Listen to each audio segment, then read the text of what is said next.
တပည့်တော်ကြီးရှင်လုကာ၏ပွဲနှင့်ကက်သလစ်သာသနာတော်၏နေ့စဉ်ကျမ်းစာထားရှုခြင်းများကိုဝေမျှပေးနေပါတယ်။အောက်တိုဘာလ18ရက်နေ့အတွက်ပါ။ယနေ့ကျင်းပသောတပည့်တော်ကြီးရှင်လုကာရဲ့ပွဲနေ့ဟာကျွန်တော်တို့အားခရိယန်များအနေဖြင့်သူသဖြင့်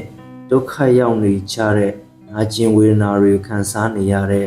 ကျွန်တော်တို့လူသားတွေအားလုံးအတွက်ဘုရားခင်ရဲ့မေတ္တာကိုဖြန့်ဝေရန်တာဝန်ရှိကြောင်းသတိပေးနေပါတယ်။ခင်ခရစ်တော်ဟာ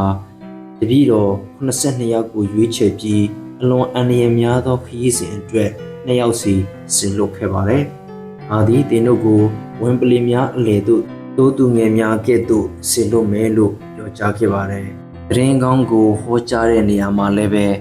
ဘယ်အရာကိုမျှယူဆောင်မသွားဘူးသခင်ခရစ်တော်ကမိန့်မာခဲ့ပါတယ်။ကျွန်တော်တို့အခြေအနေအခက်အခဲတွေမှာဒီခရီးကိုကျွန်တော်တို့ခရိယန်တွေရှေ့ဆက်နေရမှာဖြစ်ပါတယ်။တမန်တော်တွေဟာသူတို့ဝင်ရောက်မဲ့အိမ်တွေကိုပထမဆုံးပြောရမယ့်စကားက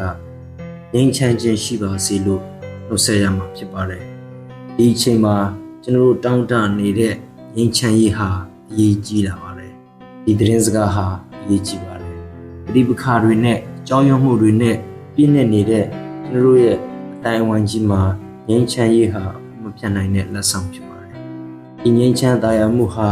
စစ်ပွဲမရှိခြင်းတက်တက်မဟုတ်ဘဲနဲ့ဘုရားသခင်ရဲ့ဆက်ဆံရေးမှာတစ်ဆင့်ရရှိတဲ့ငြိမ်သက်ခြင်းဖြစ်ပါတယ်။ကျွန်တော်တို့ခရိယန်တွေရဲ့နှလုံးသားပါးစပ်ဖျားကနေလောက်ရက်တွေကနေတစ်ဆင့်လောကကဘာတွေကိုငြိမ်းချမ်းရေးကိုယူဆောင်ပေးကြရမယ်ဆိုတာပထမတစ်ချက်အနေနဲ့ထောက်ရှုနိုင်ပါတယ်။ဒုတိယတစ်ချက်အနေနဲ့ဒီတပည့်တော်များဟာငွေအိတ်လွယ်အိတ်သို့မဟုတ်ချင်းတွင်းတွေကိုယူဆောင်သွားကြနဲ့လို့ညွှန်ကြားခဲ့ပါတယ်။ဒီချက်ကကျွန်တော်တို့လိုမျိုးပစ္စည်းဥစ္စာ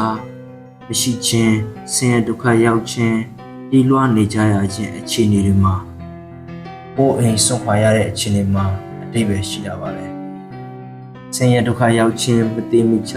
မြေရခြင်းဒါတွေကြုံတွေ့ရနေတော့လည်းပဲဘုရားခင်ကကျွန်တော်တို့နဲ့အတူတူရှိနေတယ်။ဘုရားခင်ကဆွန့်ပစ်ထားခြင်းမရှိဘူး။ဘုရားခင်ဒီကျွန်တော်တို့ဘက်မှာရှိတယ်ဆိုတာကိုသတိပြုရမှာဖြစ်ပါတယ်။ကျွန်တော်တို့ကိုဘုရားခင်ဆောင်းရှောက်ပါမယ်။ဘုရားသခင်ယုံကြည်ခြင်းဟာဒီဆင်းရဲဒုက္ခအများကြားကနေကျွန်တော်တို့ရင်ဆိုင်နိုင်ရန်အားဖြစ်ပါတယ်။တတိယအချက်အနေနဲ့တပည့်တော်တွေရဲ့လုပ်ငန်းဟာတရင်ကောင်းကိုဝေမျှခြင်းကုသခြင်းလုပ်ငန်းဖြစ်ပါတယ်။ဒီနေ့တမန်တော်ကြီးရှင်လုကာရဲ့ပွဲနေ့မှာကျွန်တော်တို့ခရိယန်တွေအနေနဲ့ကုသခြင်းတွေကိုပေးရမယ့်သူတွေဖြစ်တယ်ဆိုတာထောက်ရှုနိုင်ပါတယ်။ကျွန်တော်တို့အချိန်ဒီခါနေမှာထိခိုက်မှုတွေမျိုးစုံကြုံနေရတဲ့သူတွေကိုကုသပေးနိုင်မှုလိုပါတယ်။စိတ်ပိုင်းဆိုင်ရာထိခိုက်နေကြတဲ့သူတွေဝိညာဉ်ရေးဆိုင်ရာမှာထိခိုက်နေကြတဲ့သူတွေခန္ဓာကိုယ်ပိုင်းဆိုင်ရာမှာထိခိုက်နေတဲ့သူတွေအတွက်ကျွန်တော်တို့မျှော်လင့်ချက်တွေပေးရပါမယ်။ဒီလိုအချိန်မျိုးလုံးမှာကျွန်တော်တို့တွေ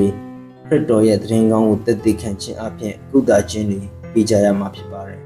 ။သူတို့တည်တည်ဖြစ်စေမတည်တည်ဖြစ်စေကျွန်တော်တို့ရဲ့လှုပ်ဆောင်မှုများကျွန်တော်တို့ရဲ့ကျင်နာမှုတွေနဲ့အကူအညီများကတဆင့်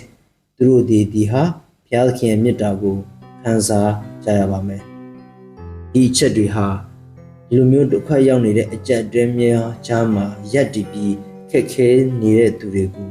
ကူညီပေးတဲ့ကျွန်တော်တို့ခရိယန်တွေဖြစ်ကြရမယ်ဆိုတာကိုထောက်ရှုကြရမှာပါ။ဒါကြောင့်အနှိမ့်ချုံနေနဲ့သုံးသပ်ရမယ်ဆိုရင်ကျွန်တော်တို့ဟာခရစ်တော်ရဲ့နောက်လိုက်တွေဖြစ်ပါတယ်။ခင်ခရစ်တော်ရဲ့တပည့်တော်တွေအနေနဲ့ကျွန်တော်တို့ကိုဟောဆိုနေတဲ့အရာကတော့ကြောင်ရွံ့မှုတွေမတိကျမှုတွေပြည့်နေတဲ့လောကကမ္ဘာကြီးမှာငြိမ်းချမ်းရေးနဲ့မျှော်လင့်ချက်တွေကိုယူဆောင်ပေးနိုင်တဲ့သူတွေဖြစ်ရပါမယ်။ပစ္စည်းဥစ္စာတွေဒုက္ခရောက်နေကြပေမဲ့အကျဉ်ခံစားနေကြရတဲ့သူတွေဖြစ်ပေမဲ့ဆင်းရဲသားတွေနဲ့ပြေးလွှားနေကြရတဲ့သူတွေအတွက်ကျွန်တော်တို့သခင်ခရစ်တော်ရဲ့သခင်ကောင်းတွေကိုပါးစပ်ကနေလည်းဟောကြားရမယ်။လက်တွေ့ဘဝမှာလည်းကျွန်တော်တို့တွေဟောကြားရမယ်ဆိုတာကိုဟောရှုရမှာဖြစ်တယ်။အဲကြောင့်ကျွန်တော်နှလုံးသားကျွန်တော်တို့ကိုယ်တိုင်ငြိမ်းချမ်းရေးကိုရရှိပြီးတော့ဘုရားသခင်စီမှာယုံကြည်ခြင်းအပြင်ငြိမ်းချမ်းမှုကိုဆောင်ယူပြီးတော့တပါးသူတွေကိုငြိမ်းချမ်းရေးကိုကုသခြင်းကိုသင်ကောင်းအဖြစ်ဟောကြားဖို့တာဝန်ရှိတယ်ဆိုတာကိုဒီနေ့ကျမ်းစာအပြင်ထောက်ရှုရဲ့ကောင်းသောခရိယန်တွေအဖြစ်တည်တည်ခံပါကြပါစို့